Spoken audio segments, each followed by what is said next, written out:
Today's presenter is Jane Ringlein. Jane is a local Toledoan graduating from Central Catholic High School.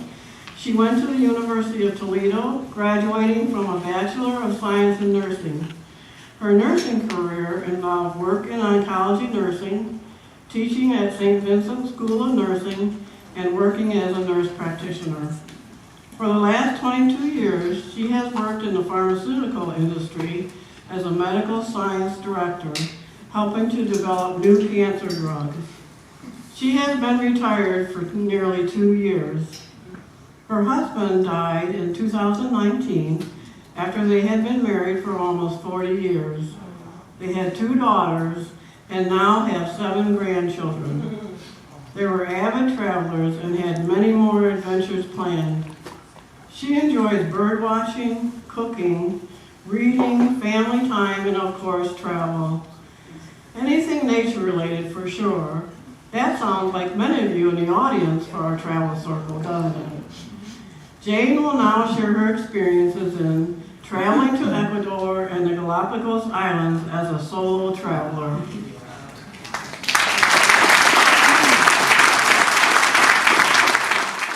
Friends, I found that most people I knew were either married, they didn't like to travel, they didn't have the funds necessarily. So my choice was either I learn to travel by myself or I don't go. So I found this quote. It said, "My coworker is going to China by herself. When I asked her why by herself, she said, if I wait on people to travel with me, I'll never go anywhere." And that's kind of how I felt. I was like, I'm able to travel, and if I don't do it now, when will I? Because I can't wait, to find the travel partner. So I decided on my bucket list was the Galapagos Islands. How many people here have been? Okay, so some of you have been. It's wonderful. I highly recommend it. The way I got there was Detroit to Atlanta, Atlanta to Quito, Ecuador.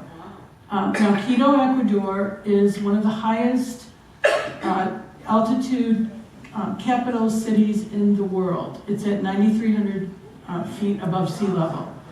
So I decided I'm going to go in a day early because I don't know if I'm going to get altitude sickness. I don't want to feel bad and not be able to participate. So I flew into Quito. Now I want to say I did this trip March of 2024. At that time, Quito was under a state of emergency. So they were having issues with the drug cartels crossing the border in Colombia and Peru. And there was crime going on. There was apparently an assassination attempt on, I think, the president of Ecuador. So again, I'm a solo traveler, and I'm like, all right, you're going somewhere that's under a state of emergency. There's a curfew. I wasn't planning to be out in the dark anyways, but so I flew into Quito, and they picked me up at the airport to take me to my hotel. And on the way, I learned a lot about this whole, problem going on with crime. They said in the past, Ecuador is very safe, a very family-friendly country. People loved living there, and then when this all started happening, they're now at a loss. Like, they want to continue to live there. They don't want to have to become immigrants to another country.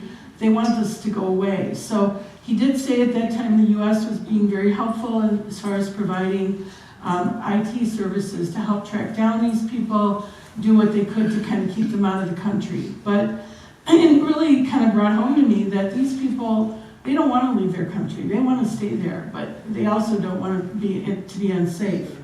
So to get to the Galapagos from Quito, I just want to point out, you take a flight to what's called Baltra.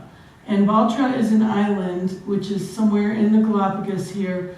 It's called the gateway to the Galapagos. So you get on a plane in Quito and you fly to Baltra, and from there, whatever you're doing, whether it's a cruise or a land trip. So I'm going to this hotel in Quito. Now I have to say, I did this trip through Ringlein Cruise Line. Now Ringlein, I don't know if any of you have been on it. It's a German cruise line. And so they did this pre-trip arrangement for me and arranged my transportation from the airport and everything. So our hotel was actually the JW Marriott. Beautiful hotel. Now I'm a Marriott person because when I traveled, that was my brand I used. So I'm very happy, I'm very comfortable at a Marriott. So I get to the Marriott and it was gorgeous. You see all these flowers everywhere. And I want to tell you that Ecuador is the rose capital of the world. This big arrangement is 5 dozen roses, 60 roses, $5 in Ecuador. And I was talking to my florist that I use, and she's like, yeah, my dream is to go to Ecuador. I want to go see where they grow the roses. And these were all over the lobby, all different colors, just gorgeous. You know, it's $1 a dozen there. I mean, I wish there was something I could have taken home, but I couldn't. And again, that's just how pretty they were. So I get to the hotel, I'm feeling fine, I don't get altitude sickness, thankfully. So I didn't plan anything the next day. I went down to the concierge, I said, I'd like to do something today. I mean, it's kind of hokey, but I'd like to go to the center of the world. You know, you're at the equator, you got to get that picture where you're standing with 1 foot in the northern hemisphere, 1 foot in the southern hemisphere. So he says, I'll get you a driver. So he gets me a driver, and you know, I felt fine because it was through the hotel, and like, it was actually very cheap too. And so my driver says, I got a few other places in mind. I told him, really, I want to go to the center of the world. So we start driving, and the first thing I'm seeing is these restaurants all have these signs saying, we serve cuy, C-U-Y. And I was like, what is this? What is cuy? And he says, it's roasted guinea pig. That's one of the foods we eat here. So I said, well, guinea pigs are pets in our country. He said, they are not pets here. He said, most kitchens have a little pen in them where they raise guinea pigs. And when they want dinner, they get them out of there. So I was like, well, I'm not eating that, so I need to stop there. I'm not getting it. But I did talk to several people on my trip who said, you know, what did they say? What do you think they said? It tastes like chicken. Yeah. So after I got over the cuy, he said there was this caldera that had formed from a volcano eruption where people actually lived. They had very fertile soil, they grew food. It was a really nice place. So I went there, I looked at the caldera, and everything was beautiful. And then we get to the center of the world. So here I am, and that's 0 latitude. I got the picture. They actually stamp your passport saying you're at 0 latitude. And we went around, I had a guide, and he took us around. We did all these little science experiments, you know, balancing an egg, push and pull, what's different in the northern hemisphere versus the southern hemisphere. Actually, it was true. Like, things actually did happen, like he said. So I was really happy that I got to see this, and just because, you know, why not? And that's just another picture of the equator. You're at the equator, the center of the world. So what does equator mean? You're hot. It's hot. It's really hot there. So the next day was a planned trip with the tour company. We were going to go to Cotopaxi National Volcano Park in Ecuador. So we were getting up in the morning, and we were getting in groups with a guide who was going to take us to this national park, but he said first he wanted to take us to a local market to show us how people shop, what they buy, what they eat. So we get out and we walk in, and this is what we see, pig's heads. So I was like, well, what are they doing with these? He said they're $25 and they don't waste a bite of it. Like, they eat consume every part of it. And again, I was like, okay, not for me. So we drove on to the national park, and it was, again, just beautiful. This is at 12,000 feet above sea level. So I was really glad that I was already acclimated and accustomed. And the first thing we see are wild horses. There are tons of them running around. So they stopped the bus so we can get out. We took pictures. There were just so many of them. And here's some more of them. And then there was a little body of water there, and he said, well, we'll go on a walk. That's a lapwing. Now, you know, I said I was a bird watcher, so a lot of birds here that we don't get in our part of the world, so I was interested in them. And these are the black-headed gulls, and they were actually nesting here. So we start out on a walk, and all of a sudden, our guide's like, look up, and there were condors flying overhead. I didn't have time to take a picture because he said you can't count on them being here. They're almost extinct. So the fact that we got to see them was really remarkable. So we did the little walk around the lake, and then that's the volcano. So we spent some time, you know, just the scenery and everything's just, you know, really pretty. And then they took us to a farm for lunch. It was like a farm to table, and they raised alpacas. So they let the alpacas out and gave us carrots, and we fed the alpacas. We had nice lunch, and then we're going back to the hotel. And the next day we're going to fly to the Galapagos. So we get to Baltra, we fly there, we get off. They handle your luggage, thankfully.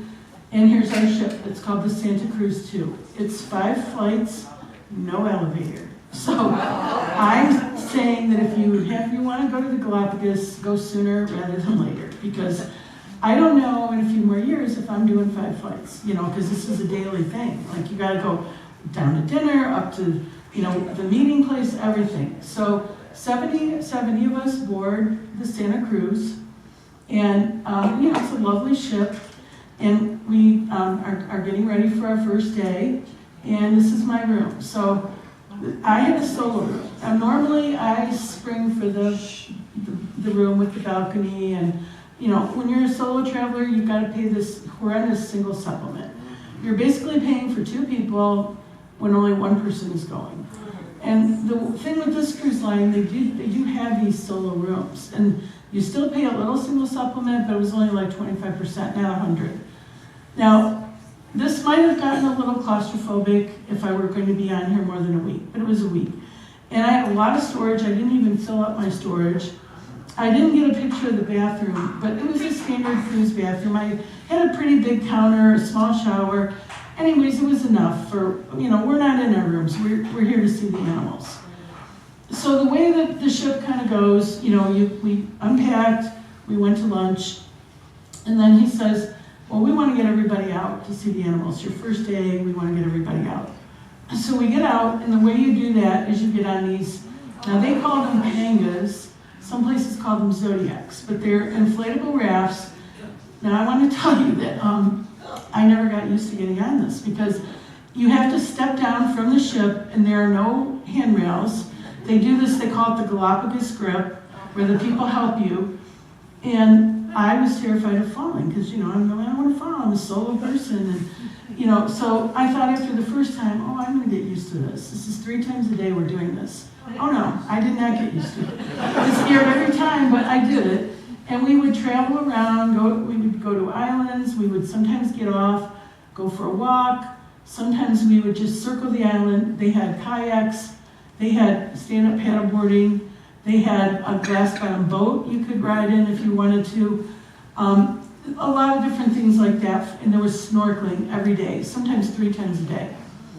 So there is a lot to do on these ships, and you could do as little or as much as you wanted. We were encouraged to do as much as we could. So I found out right away after my first landing, you get off, it's the equator, it's hot, and you're going on a 2-mile walk, and you cannot sit down.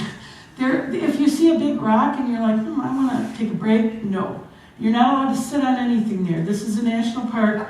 They have everybody has to have a guide to make sure you're following the rules, that you're not touching the animals. You have to stay 6 feet apart. Otherwise, who knows, people would be trying to ride the tortoises and everything. So I'm walking in this heat, and I'm like, I'd like to, take a break. Nope. So I found out, maybe I like just these little panga rides, and ride around on these pangas unless I'm getting in the water to snorkel. So that's kind of what we did. You could actually see a lot circling around, a lot of animals. These sea lions are everywhere. They're just laying all over. They're laying in your path. I thought this one was particularly cute. Here's another group of them. So the first day they take us out, we go to an island, and we're walking around looking at, what we could see, and, a lot of sea lions. And here's what they call the Sally Lightfoot crabs. Apparently, Sally Lightfoot was a dancer with long legs in Ecuador, and so they named them after, and she was very colorful. They named these after Sally Lightfoot. So at first I saw them, I thought, that is so beautiful. The first time you see anything, you're like, oh my God, here it is. And then I'm looking, and they're all over. Everywhere we went, there were Sally Lightfoot crabs just crawling all over the place. But they're still really pretty. So here's the marine iguanas. They were hanging out there too. And then we got back on the ship, and we went to dinner. So the way it would kind of work on the ship, you do all your excursions during the day. Then in the evening, they had happy hour, and we could sit outside, we could sit inside. They had hors d'oeuvres and stuff, and they would give us like the rundown for the next day, because it changed every day. The government of Ecuador controls this part. They will, if they think there's bird flu going on, you're not going there. Like they would say, we can't go here tomorrow because they found bird flu, or whatever. But the good thing is, when we got a shot to, whether it was snorkel or go walk or whatever, we were the only people there. So they keep the schedule. They tell you, here's your time slot. You got an hour and a half here, and then you got to leave because the next group will be coming. So it never felt crowded.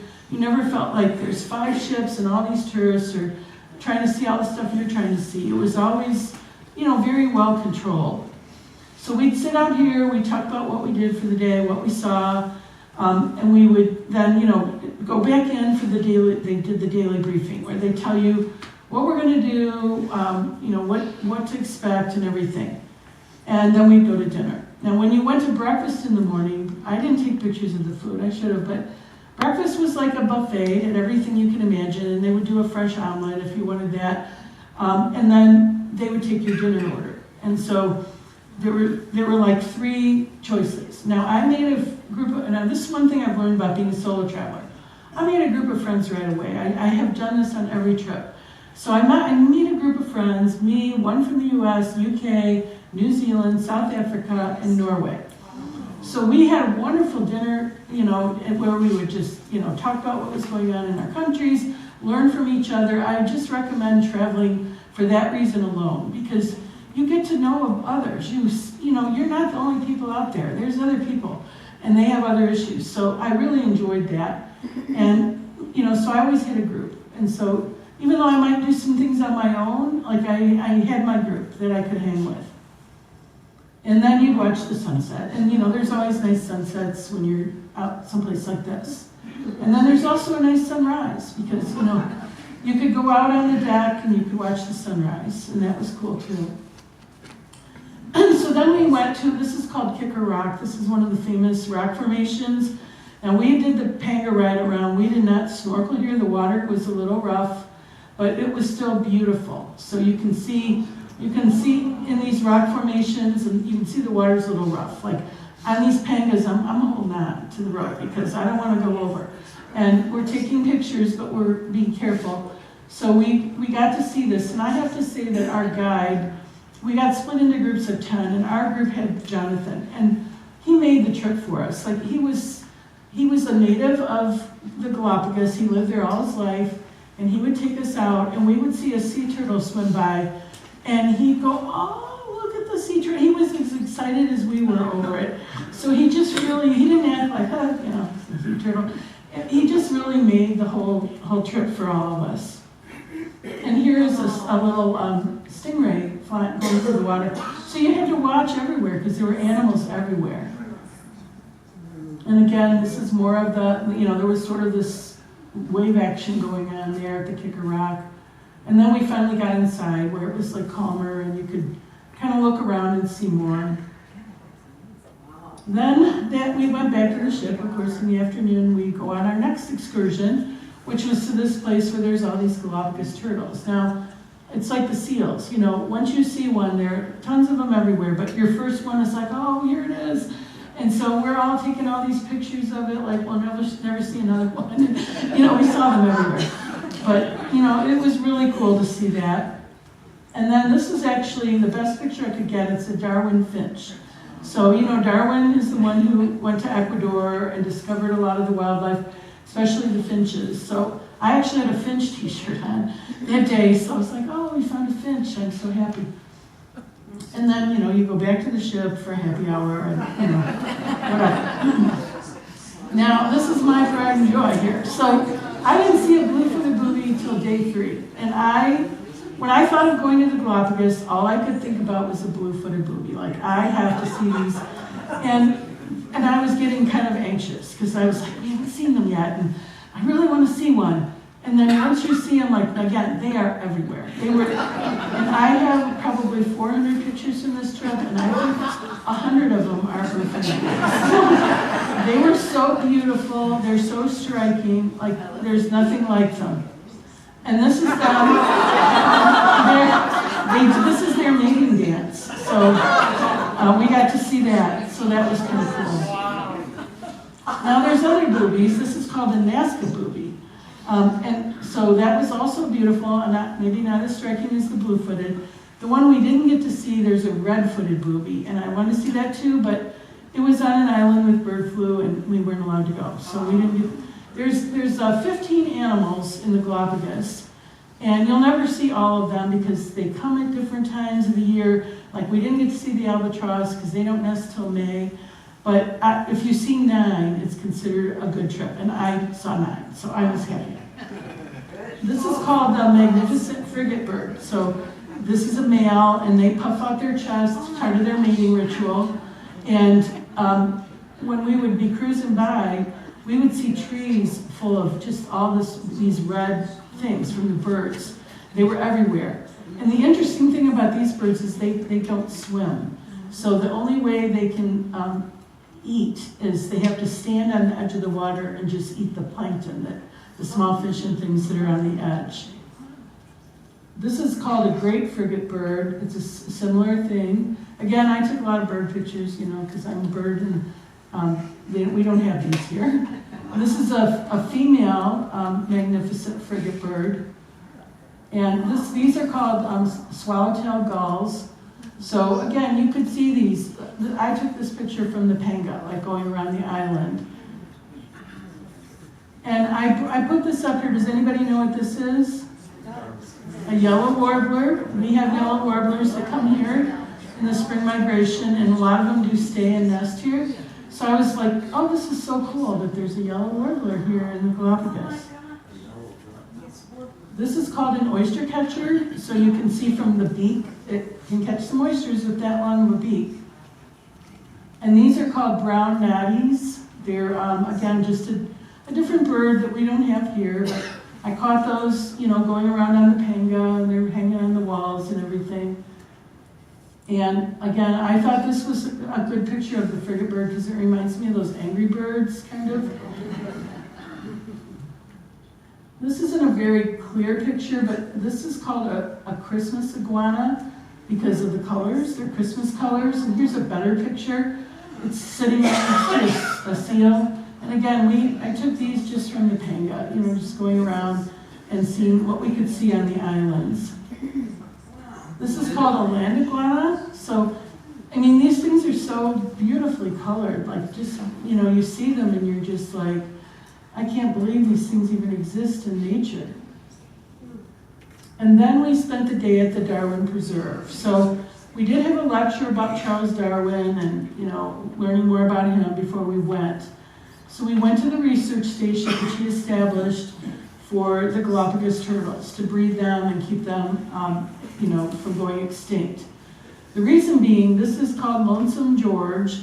He lived at the Darwin Preserve till he was over 100, and he died. And he's a particular type of Galapagos turtle. He's got a very long neck. I think he's from an island called Pinkstow, but he was salvaged from that island and brought to the preserve, and they tried to find him a mate so he could continue to replicate. No chance. So that's why they call him Lonesome George. He never had a mate, but they do have this kind of in memory to him there. So we walked around the preserve, and I had a lot of pictures of this too. All sorts of turtles, baby turtles, medium-sized turtles, giant turtles, everywhere there where they're raising them, and then they put them back out in the wild, at some point. So then part of the thing with going to the Galapagos, the government requires that these cruise ships or travel groups do something to give back to the country. So what our give back was, we went to this farm where everything is done by hand. And you can see this guy, what he's doing is he's roasting the coffee. So they grew coffee, they grew chocolate, and they grew sugar cane. So everything was done by hand. The coffee roasting, the harvesting, everything. So we went there and we could taste the coffee, we could taste the chocolate, and I didn't try the moonshine, but some people did. But you could buy it. And so I bought coffee. I like coffee. I wish I could buy more of this coffee. It was delicious. It's not something you can have shipped, or, they just don't do that there. But I was happy I bought some coffee there, and you could buy, whatever you wanted to buy. So I thought that was a nice thing, because all these tourists and things are coming there and kind of taking over and whatever, but they do give back. And I'll just say that if you choose to go here and you don't want to do a cruise and you want to do a land tour, you can. But the logistics are a little more difficult. You have to have a guide with you at all times, because they don't, they're protecting the environment. They don't want people doing stupid stuff. And also, to get from one island to another, they have these ferries, but my understanding is they don't run like on time, and you might be waiting. And so I would recommend the cruise, even if you're not a cruiser, because it's just logistically so much easier. So then we went to a place for lunch. It was a ranch, and they had Galapagos turtles. They were walking down the road as we were driving in. And apparently, if you harm an animal, you're facing prison time. So everybody's very cautious with driving and watching out for them. And they're everywhere. Like, they were just, we sat out on a deck, had our lunch, and watched all these turtles just walk around. And then you could get out and you could walk on your own too, and get up closer and just stay within 6 feet. So I just want to say too, this was, you can't tell, but this was a whale. We saw dolphins a lot. There were a lot of dolphins. But one of them jumped up, and I didn't get a tail picture, but I saw the tail, and I'm like, that's not a dolphin tail.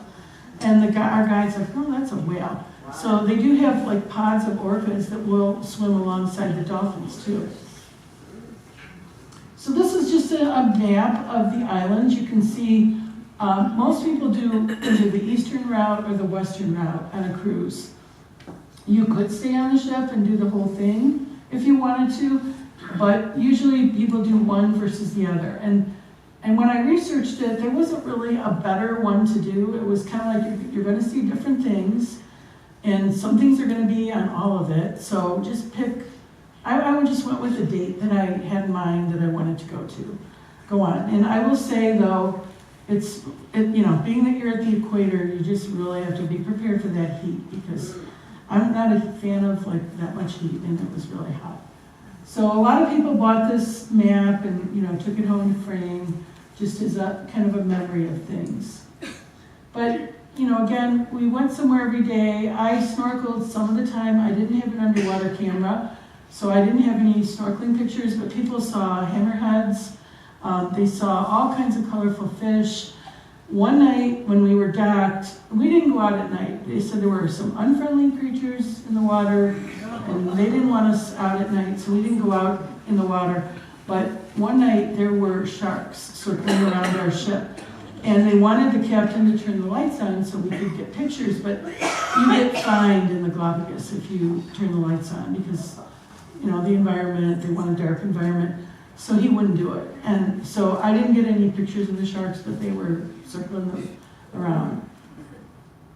Again, we're back on the ship, or whatever the cocktail of the day was, and again, meeting with your fellow trip companions. I've kept in touch with a couple of them. They're continuing to be solo travelers also. And I actually do have one friend I travel with. I'm going in the fall, I'm going to Portugal. But the stars kind of have to align. Her schedule has to go with my schedule. She's much more than I have, and I think I've traveled a lot. She's really traveled a lot. So she doesn't always want to go. Like, she'd already done the Galapagos, so she didn't want to do that. So, a lot of it is just kind of deciding, like, I'm going to do what I want to do, and well, I can do it, and, go from there. So I've been lucky that I've just always been able to find a group to kind of hang with. And only one time I was on a cruise in Greece, and I was waiting for my group, my dinner group, and I was sitting there by myself, and a woman came up to me and she said, "Are you all alone?" And I said, "Yes, I am right now." She said, "Oh," and she pitied me, like she gave me a pity face. She goes, "Do you want to sit with us?" And normally I would have said sure, but I was like, "No, that's okay." You know, I don't need that. Like, I don't, you know, I'd like to have, I wish I had my travel companion back, but since I don't, I'm gonna do it, you know, so it was time to go and get off the ship. Who's greeting us but a blue-footed booby, so that was cool. And our trip was over. So we flew from Baltra back to Quito, and then Quito to Atlanta, and Atlanta to Detroit. So it was a little bit of it's a little interesting way to get here. If I went again, I probably wouldn't do the Galapagos again because I've already done it, but I'd love to go back to Ecuador.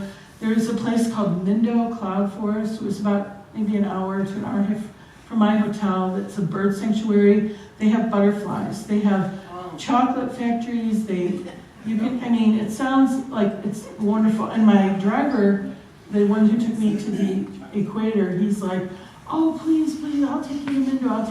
And I know he would like, you know, the business. But I was like, I ran out of time here. I don't have any extra days, but I would love to go back to Ecuador and go to that cloud forest. It sounds really cool. And also to go, you know, to stay at one of the Amazon lodges. So I think that's all I have. Does anyone have questions? I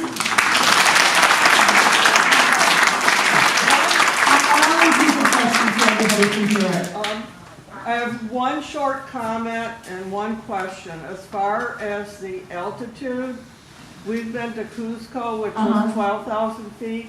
You can get medication called Diamox to take. Yeah, my doctor didn't recommend it, so okay. I didn't get it. Okay. The question is it true that there are no toilets on these islands?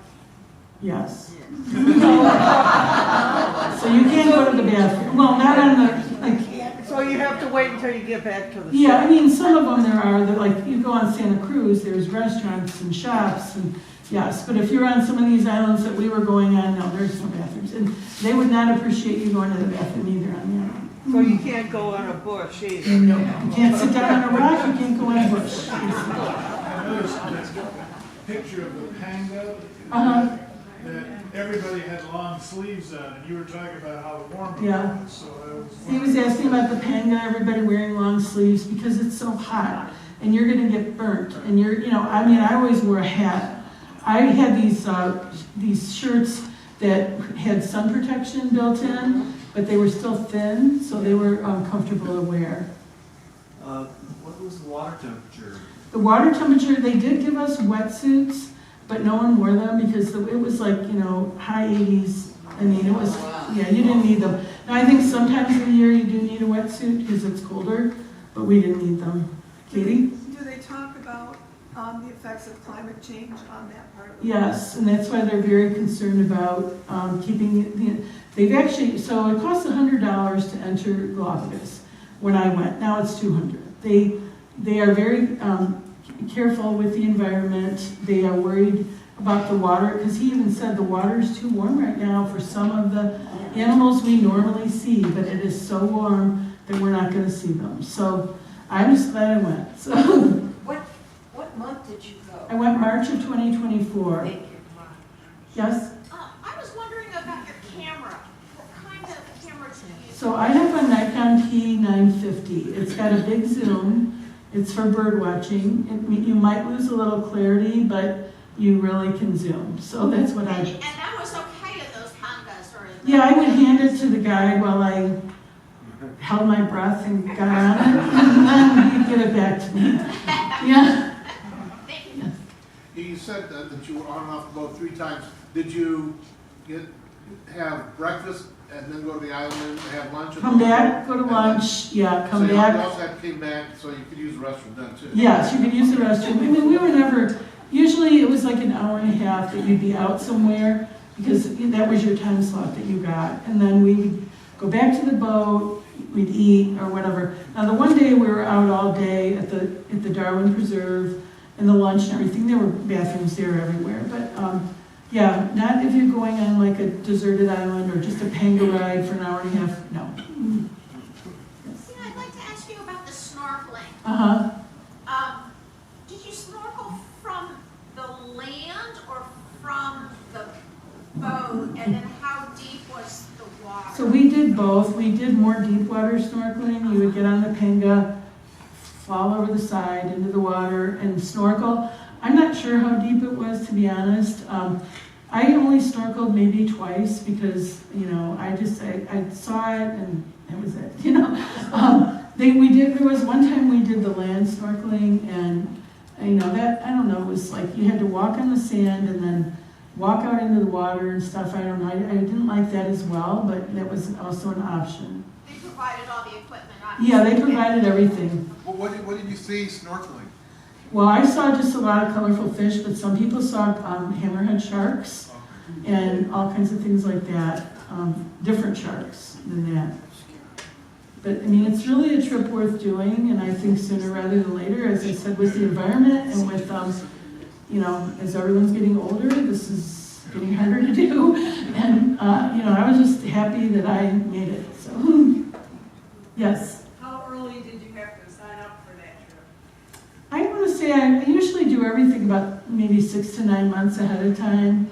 So I did that, and, you know, my travel agent, you know, I had a good one, and she did everything and got it all coordinated with everything, getting to the hotel and getting back to the airport from where we were, getting back to Quito. So that, you know, it all worked out. I never saw, like they said when it was under the state of emergency, that there were armed guards and troops everywhere. I never saw any of them in Quito. I didn't see them. Now, I think Guayaquil is a little more dangerous, and some of the people from the UK had to change planes in Baltra or in Guayaquil, and they said that their insurance told them, if you leave the airport, we're not covering you for anything here. So they were not leaving the airport. I mean, yeah. Yes. Judging from the pictures on the boat, it looked like maybe they were senior, a lot of most There were no kids. Wasn't I think there were some 20-somethings that were there, maybe with their parents. Now, they were the ones doing the kayaking and the stand-up paddleboarding. You had to get approved for that. You had to show that you could transfer from the panga into the kayak or into the stand-up paddleboarding. So if they didn't think you could do it, you weren't doing it. And so that was mostly the younger crowd that did that. But it was more, I'd say like I was in the average age range. There were some people younger, some people even older, but no real young. It wasn't a solo cruise then. No. Thank you. How were the kayakers supervised? They had a guide. You have to have a guide everywhere you go there, because they don't want you doing anything that you can't do. Did you see a lot of cruise ships around and so forth? We didn't, because like when we had our spot, it was our spot for that time period. Okay. Then we moved on and another group moved in. Yes. How was the motion on the boat? We had a couple of rough nights. Now, not compared to like sometimes where I've been, but where you could feel the rocking, but it was okay. I don't get seasick, so I was okay. Yes. Was it very buggy? I brought, you had to buy like special sunscreen, special bug thing for the environment there, and I didn't see any bugs. Now, I don't know if, you know, a different time of year would be different. They recommended bringing it though. But, you know, with all the solo travelers now, we've got Facebook pages, there's a lot of solo travelers. Yes? I think your pictures were amazing, and I just want to thank you for using the whole screen for a single picture. Yeah. Instead of hacking. I know it's a lot easier to see that way. I'm with you on that.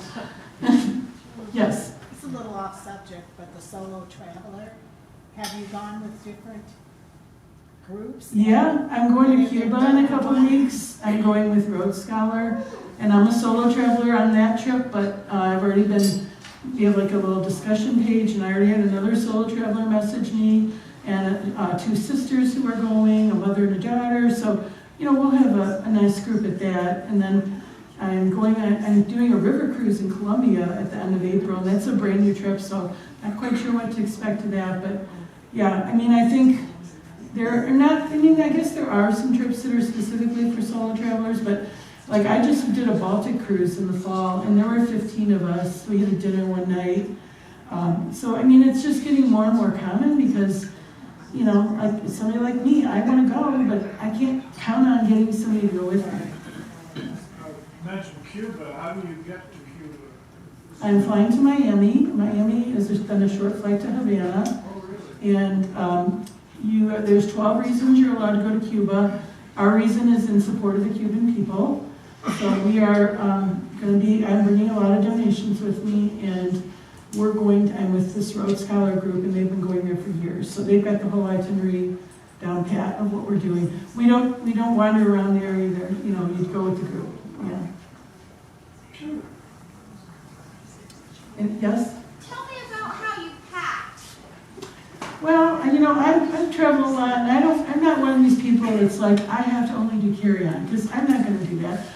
I pack what I want to pack, because I want to bring, several shoes and whatever. So I knew it was going to be hot, so I brought maybe one jacket, and all the rest were warm weather clothes, and I bought these shirts that were sunblock, and they were real thin, even though they were long sleeve, they were really, they kept me cool. And you gotta wear closed-toed shoes getting on off these pangas. Let me tell you, they don't want you wearing flip-flops and, slipping and sliding all over, nor would I want to do that. So, yeah. Mm-hmm. Yes. What was the average temperature, and did you have to drink a lot of extra water? A lot of water. They gave us a water bottle to fill. I think it was in the 90s every single day. Like it was, and humid, and it was humid, and so I was just like, oh my God, I can't believe I'm going to walk 2 hours in this heat and not be able to sit down. Well, thanks everybody for coming out.